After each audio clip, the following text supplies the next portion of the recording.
Bringing it to the House. It is an important area. It's one that this Parliament should not be afraid to debate. I call the Honourable Member Denise Roach. Tēnā koe. Tēnā koe, Mr Speaker.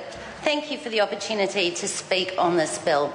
It's a timely attempt to rein in the rapacious activities of casinos that profit from the proceeds of crime. Casinos are the beneficiaries of theft, fraud and money laundering. They're not necessarily good corporate citizens, and Mr Joyce's comments in the House during question time that the Greens were trying to stop SkyCity in Auckland from building a convention centre is disingenuous to say the least. He infers that we, the people of Auckland, should be grateful for the casino's largesse. The SkyCity Casino is a good and worthy business and completely forgets that the cost that comes with this National Convention Centre deal is more crime, more problem gambling and more social harm, and that this is what will come from the extra 300 to 500 poker machines that the casino is demanding in exchange.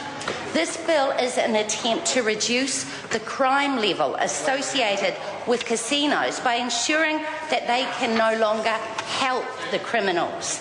Currently, there are no disincentives for a casino to do that. There are only incentives. For example, in 2006, in a period of 6 months, one member of a criminal drug ring gambled over $11 million,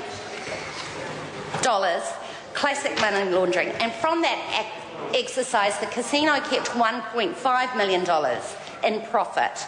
In 2010, Herminia Lanuza was jailed for 4 years for theft. She withdrew $2.7 million from banks and ATMs around the Auckland casino and lost the lot. And interestingly, it's the bank that's being sued for passing her fraudulent cheques. Christopher Sue, he was jailed for 4 years in 2008. He had a turnover of $50 million at the casino over 6 years. How do you think the casino knew that? Order. They knew that. Sorry, sir. How does one know that? The casino knew that because they tracked the money. Richard Watson stole $5.5 million from his employer over 10 years. These are just a few examples. In 2008, the BDO Kendall's not-for-profit fraud survey found that 53% of all the money stolen from charities was stolen to fund gambling activity. This survey, by the way, was only of those people who'd been caught.